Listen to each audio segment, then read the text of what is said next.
Good morning. So this morning I feel like the obsession is fading. I'm starting to see more of a clear picture. I'm starting to see that the mission is far more important than um,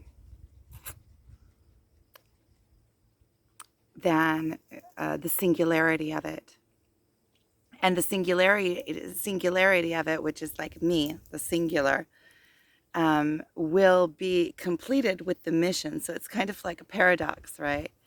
So it's kind of like as long as I'm obsessing and I'm feeling like the obsession is going away, kind of, I still feel it coming up, and I understand that it's the ego. I've gone through there's so many aspects of this and so many different sides of it and so many different ways of looking at it. There are bees swarming around me. I'm sitting behind a whole bunch of these bee nests, and there's bees swarming around me, but not only bees, there's like these big wasps like this. And I just saw one of the wasps caught a bee, and it sat on the branch and it killed it, and it was eating it. So, and I have a bee, I have a wasp on my coffee cup. Well, it just flew off because I moved it. But I'm starting to feel like the obsession is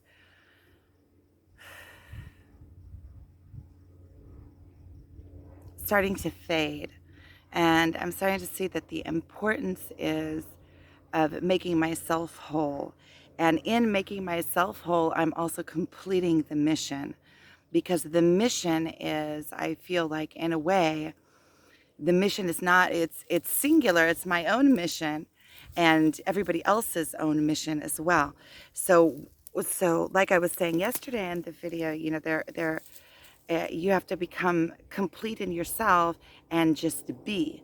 And when you are there's nothing I have to do. I don't have to go out and prove myself and push myself and force anything. It's just to be. And then in the becoming of myself, I am becoming a purified being, a standalone being, an individual. I'm becoming um, an example of a whole person, still, standing still.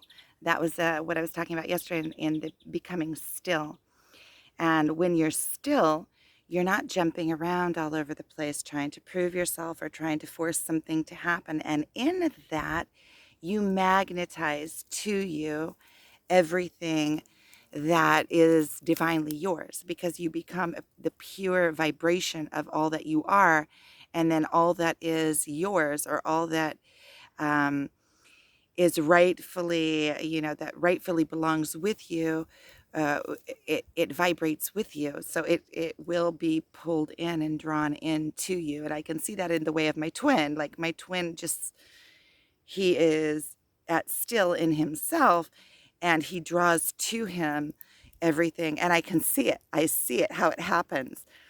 Now, I know that it's a lot easier said than done, but I'm sharing my process and my experience and how I feel that it's happening. And I feel that one of my gifts is my ability or capability, and it's a God-given gift. Yeah, it's not mine. I'm not taking ownership over it. Yeah, it was granted to me. And I did another video about when you are giving your gift, then you feel the best that you can feel.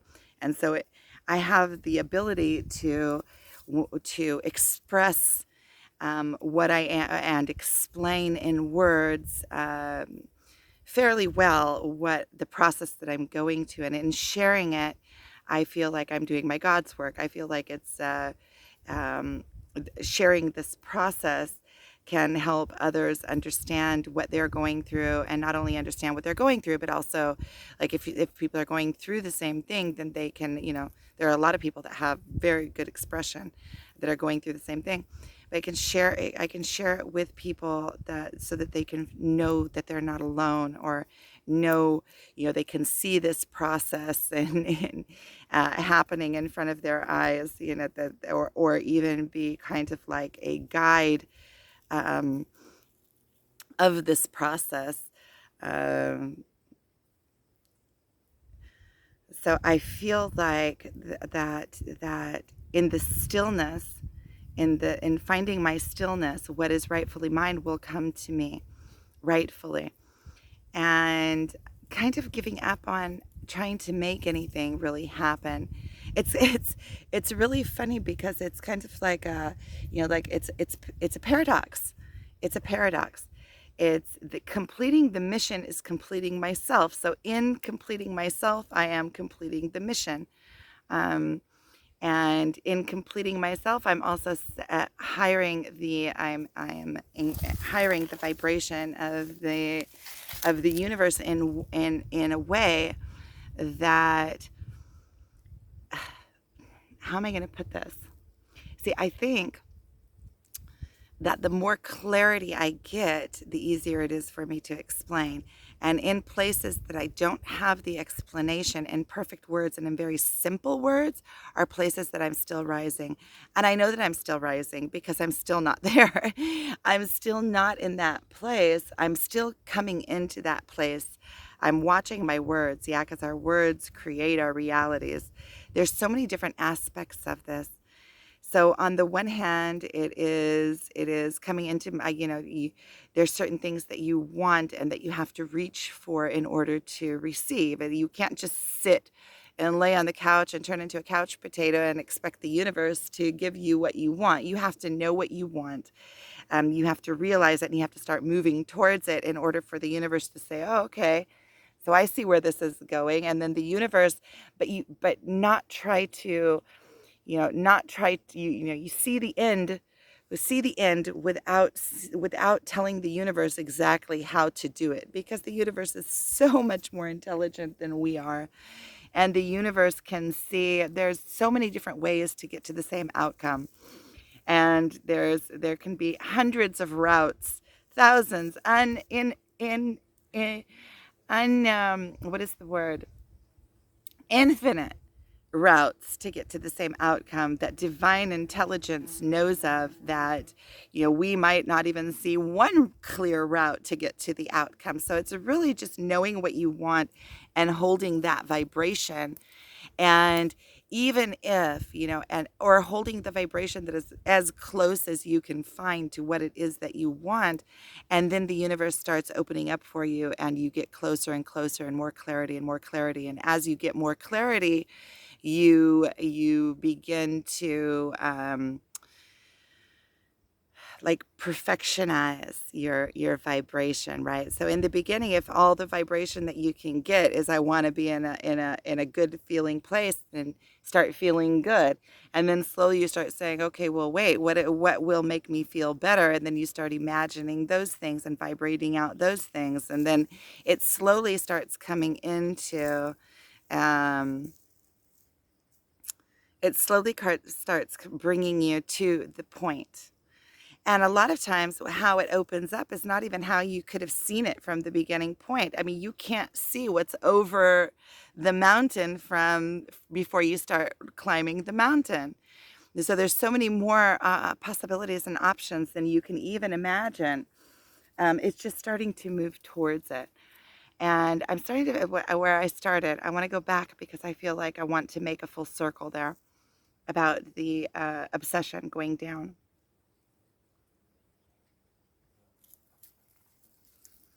So I can really feel like in my becoming, it is also my twins becoming and the unity becoming. Because the unity cannot become as long as I'm chasing. Because as long as I'm chasing, I'm not even with. It's not going to be an even. It's not going to be an even relationship. If I feel like I need to chase after, then I'm coming from a point of being less worthy. I'm coming from a point that I have to chase if I want this other person. It's also coming from, it's so obvious. It's coming from so many different directions. Okay, I know, it's coming from weakness. It's coming from, there's so many different places that it's coming from. But I'm putting an emphasis on this one point, and then maybe we'll see where it goes. But coming from a chasing perspective is coming from I'm less worthy perspective that I have to chase. It's also coming from a perspective of I'm not standing in my power. Because if I have to chase after something to make it happen, then it's not vibrating with me. So I'm not equal with it. So it can't happen. What you're not worthy of doesn't come into your life. You are always in the exact place of your vibration of your being. So if you are vibrating out that you're not worthy of what you want, what you want will never come to be. And the truth is that when you are coming from a place of feeling less than, then you don't even really know what you want because not all your options are open. You're coming from a place of lack, and so you feel like you are wanting. See, I just saw a wasp. I don't know. It came right down here. I wonder if it came down right in front of the camera. But a wasp came down and it grabbed a bee. I'm going to show it to you if I can zoom in on it. It grabbed a bee mid-flight. It's right there in between those. Not that one. They're on the ground down there. It's killing it. See, a little wasp down there. It has a bee. You can't even see it. I'm going to move this so you can see it. See, it's on top of a bee down there, and it's killing the bee. Unbelievable. See, I didn't even know that wasps kill bees until I came here and I saw a wasp grab a bee, and it was sitting on the tree eating it. And then look, it's a whole documentary here, a whole like bee wasp documentary, twin flame journey, Galilee adventure. A wasp just ate right in front of my face. I know that that's symbolic for something. It's down there eating it. You just came straight down and caught it straight out of the air and right down to the ground. I wonder if it's on the camera. But the point I'm trying to get back to the point is that if you feel unworthy of, if you're chasing after, then you are feeling unworthy of. You're feeling like it won't come to you unless you chase after it. Not only that, if you're chasing after something and it's not coming to you naturally, like your twin, right? Then it's not I'm not going to say it's not meant to be. I'm going to say that as long as you're chasing after something, you're not in vibration of it. Because when you're in vibration of it, it just is. You don't have to chase, right? And as long as you're chasing after something and it's not equal with you, it doesn't want to come to you, you're always going to be in a feeling of lack. It's always going to be uneven. It's always going to be, well, I have to chase you if I want to get you. And then you're always going to be feeling like, well, maybe this person doesn't really want to be with me. Or, if I hadn't chased this person, they wouldn't have chose me. And so you're always going to be feeling in the relationship like you have to be doing in order to be worthy of the relationship. And that isn't any kind of relationship that any of us really at the soul level wants. At the independent, at the ego level, that our insecurities and the way that we were brought up, that we are imperfect and that we're unworthy, then that is the ego. But if at the soul level, we know that we're worthy, and what we really want is unconditional love. What we really want is someone to love us regardless, and of you just love us for who we are with all of the things that I'm not going to say we're all perfect. So it's not like we have imperfections, but we all have things that we're working on, and we all have things of the ego that we're overcoming. That's this journey. Otherwise, we wouldn't be on this journey. And the journey I'm talking about is the life journey, the journey of this 3D mode, the journey of this physical body come into this physical world to expand and to learn and to overcome the ego. And when we do, when we rise above the ego, we have and take control over our ego, and control. And I don't mean it in like a controlling kind of way. I mean mastering our ego and using it as our ego is not a bad thing. Our ego is the ultimate tool that we're given for this life. It is what allows us to be held apart from the all in order to experience this life. Without the ego, we would just lay down in the dirt and go back into the dirt, because we would see that it doesn't make really a difference in any case. Um, but in order to expand the all, and in order to come into our full beauty, glory, our full self, our full security in our belonging of who we are and what we are, and our at the soul level, then we have to master our ego and understand our worthiness. And that's part of it. See, we come into these bodies and we have this ego, and in the beginning, when we're first born, we're pure. We're just pure consciousness. We're just pure curiosity consciousness, uh, looking at the world with all its glory. And then as we go along, we have all of these wonderful other beings teaching our ego from their ego. uh, oh, this is what you have to do. You have to be this way. There's consensuses. You have to go to school. You have to get good grades. You have to do this. You have to do that. And in order to become, and all good with good meaning and good intention, right? Because it is a very, very, very rare to find a human who has who has become into righteousness, into purity, into the soul level, into overcoming overcoming. And I don't mean overcoming in a bad way. Maybe my English is very simple. um, I want to say mastering, in full mastery of the ego and full mastery. That is always, I feel like full mastery, there is no such thing, because there is mastery of your ego, and realization and knowing.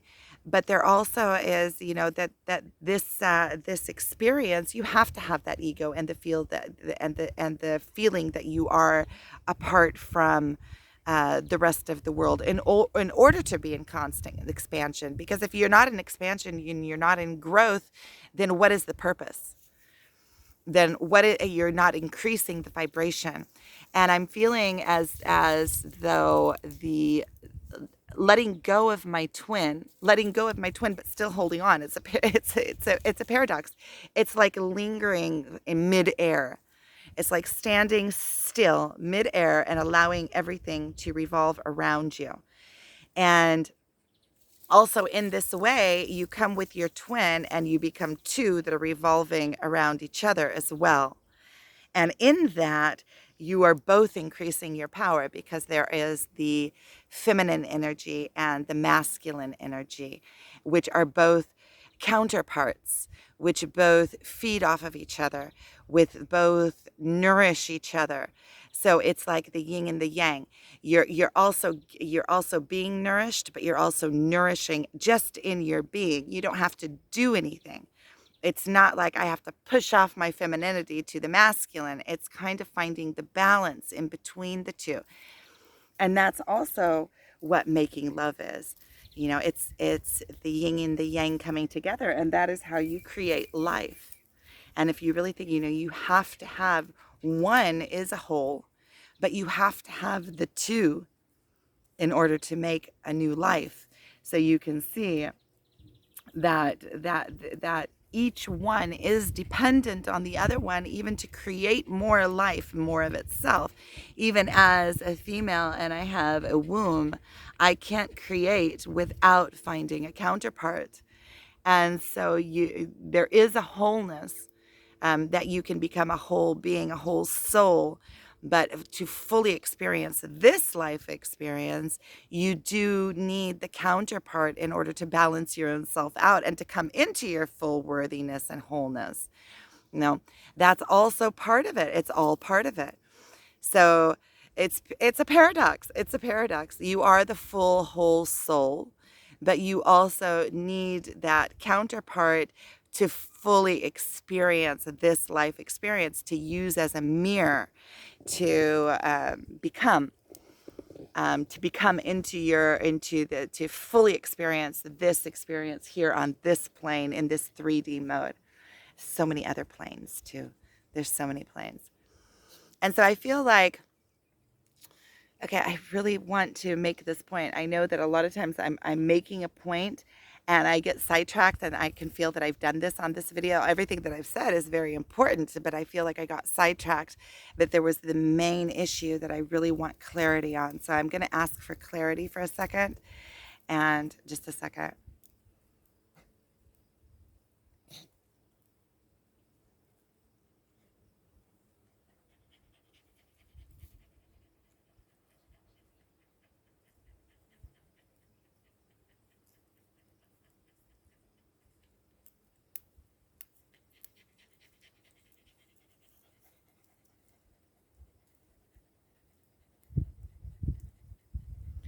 Okay, I think I've said it pretty well. It's by letting go of your twin in the physical form. It's like you let go of the need to. It's like when you're chasing, it's kind of trying to take ownership over. And in the chasing also comes jealousies and all sorts of things that will damper your twin's experience and damper your own experience. Because if you're holding jealousies or like trying to hold on to the other person, then you're trying to hold them down. You're trying to make them, you're trying to have ownership over them, which inside of that is also jealousy of them. If they are giving their attention to somewhere else, you're trying to hold their attention on you. You're trying to hold on to them. And in holding on to them, you are also dampering your own human experience. You're dampering like, let's say if you try to hold on to your twin, and that's why the dynamic is so jumpy all over the place. Because when you're trying to hold on to your twin, you are not allowing them to fully come into their own selves. So if you're being jealous, then and your friend and your twin flame is afraid to go out and truly express themselves because of your jealousy and what it's going to do to you, then you're not allowing them to fully rise into their own selves. And in doing that yourself, you're also holding yourself in a place of weakness, a place of jealousy. A place of jealousy is a place of weakness. It's a place of unworthiness. I'm not worthy, so I have to hold this person down so that they'll stay with me. But it's also holding them back from becoming their full potential, or holding them back from other cosmic relationships that they when you're attracted to somebody, let's say if my twin is attracted to somebody, they're attracted to them for a reason. There's that we are attracted to people that have keys to our own expansion. So if I'm not allowing him to fully explore his attraction to other people, then I'm holding him back from his own expansion. I'm holding him back from an attraction to another soul that has some kind of keys for his expansion, and I'm not allowing him to fully come into himself, which in also is holding me in place, because I'm holding myself in a place of unworthiness. I'm not allowing myself to freely go out and express myself because I'm holding myself to the same standard that I'm holding him to, which means that I'm holding myself back from opportunities and options and attractions that I might have as a soul for my soul's expansion. And I'm holding us in place with it by trying to grasp or trying to chase. And that's why they run, because in subconsciously, even if they don't know why they're running, subconsciously they can feel this. They can feel that I am trying to hold them down or make their experience smaller than it is, right? Or I'm trying to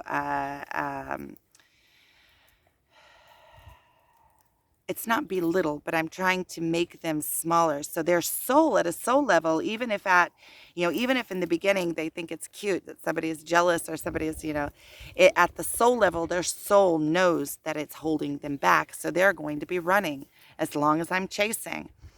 And when I quit obsessing over, and I can understand this emotionally as well and feel it emotionally, then I set us both free.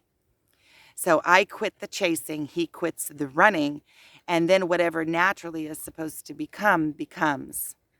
Um, then he can come back in and have a choice. Even as long as I'm chasing, I'm not even allowing him to choose. I'm choosing for us. As long as I'm chasing, then he is always in yachas, and yachas is like he's either allowing me to catch him or he's running so I can't catch him. It's never he's coming to me out of choice, because I'm not letting any air in there for him to choose me, right? It's I'm catching him or he is running. So it's never just allowing him to have the freedom of not having me chase him, of just, okay, I'm here and you're over there and you're doing your own thing and I'm doing my own thing. And in doing my own thing also, when I'm not chasing and obsessing, then there's room in my own mind and my own being and my own experience for other things that are important to come in that don't have anything to do even with the twin flame journey, like things that I like to do, things that I enjoy doing, things, making a living, building a site that I want to build, doing all sorts of projects and art projects and things like that. When I'm not chasing, and my children and my home and all of the other things that I enjoy doing in life, going out into nature and planning trips. And, when my mind is always boggled down with oh no, where's my twin? What's he doing? How am I going to get him? The obsession, I'm not fully becoming, you see, there's so many different sides to this. I'm not fully becoming into my being when I'm chasing. So that's like, it goes against its own purpose, and in so many different ways. And not only when I'm chasing, I'm running him off. When I'm chasing, I'm not allowing other energy to come in. When I'm chasing, I'm not giving him a choice to choose me. When I'm chasing, I don't have time for my other responsibilities and other things that I enjoy doing. When I'm chasing, I'm belittling myself and telling myself that I'm unworthy of this unless I run after it. Then he won't see my worth. I have to, it's a state of unworthiness, of me holding my place in this place of that if I don't chase, I'm not going to get him. See, there's so many different ways to look at this. This morning, before I turned on this, and so many different like little nuances to it. There's so many different ways of looking at it. This morning, before I turned this video on, there were a few other ones that I was thinking about in the chasing process. And I kind of feel like in this morning and yesterday, okay, so I'll tell you the experience of yesterday. Yesterday we went, I had all morning and I did all sorts of things in the morning. And then we met at the Rubroy, and I, of course, asked him if he wanted to come, and he said, yeah, and we met at the Rubroy. And at the end, and my kids were at home, and my older son came, and he made a meal. He came and he made a meal at the house while I was at the Rubroy, which is really nice. He's 26. It's okay. And his girlfriend came.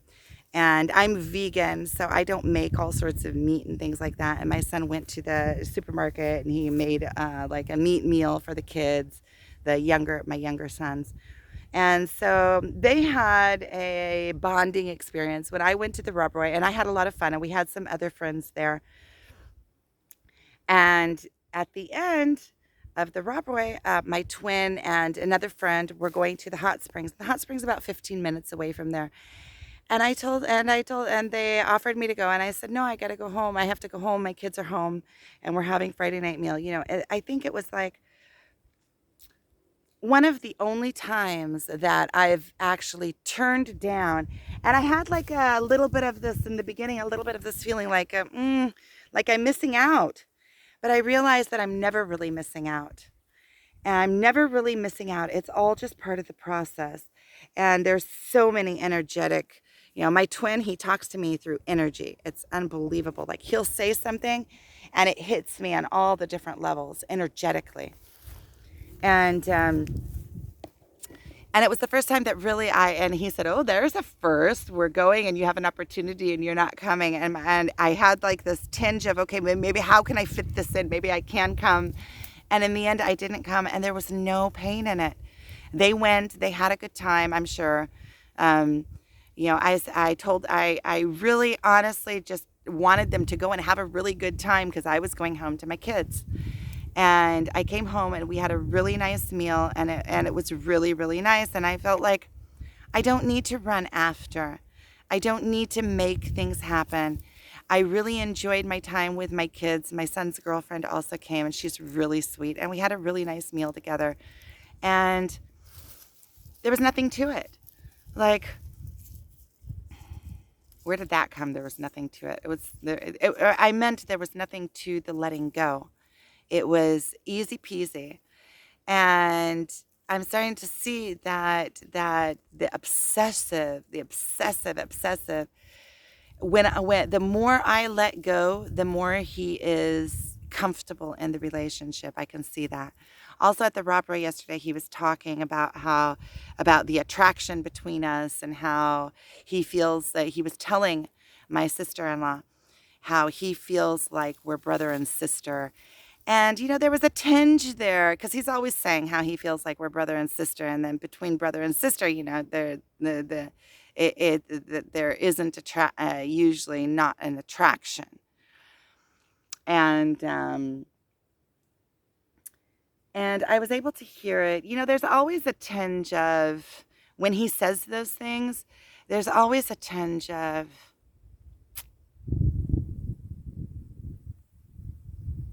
pain, I guess, or a tinge of like fus, like loss. There's another wasp over there that caught a bee. Wait, they're just over here, just eating the bees away.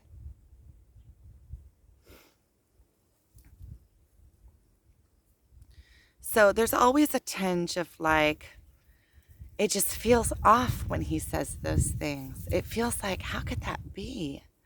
And then at the same time, I see that a lot of women are attracted to him that he's not attracted to. And because him and I are so similar to each other, I can see why he's not attracted to them. It's like not the same. It's like not the same vibration. And I can also see how there are men that are attracted to me that I'm not attracted to. So I get it. I get that. I get it.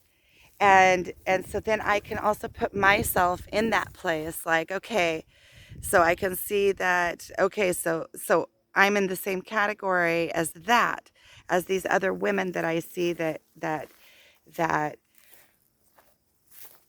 are attracted to him that he's not attracted to. And it's just something that I have to live with. And then I see how everything is so freaking divinely guided. And just having him in my life and being able to, know that he is in existence, that he's there, and having his mirrors is in itself, it is a blessing. And so then I get like, I tell myself that story.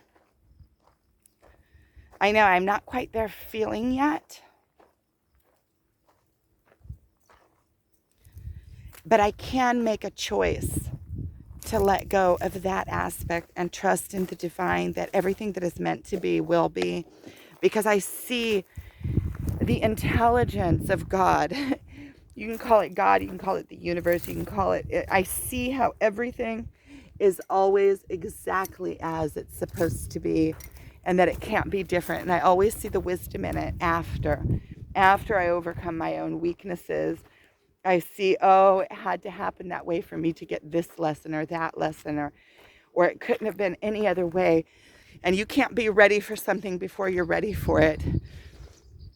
And so whenever I see that divinity, I'm like, okay, well, because you can't try to make something happen with when it's not going to happen. You can't try to force the universe. If you're not vibrating or you don't have the right belief system, if you don't have a rich mindset, you're not going to be rich.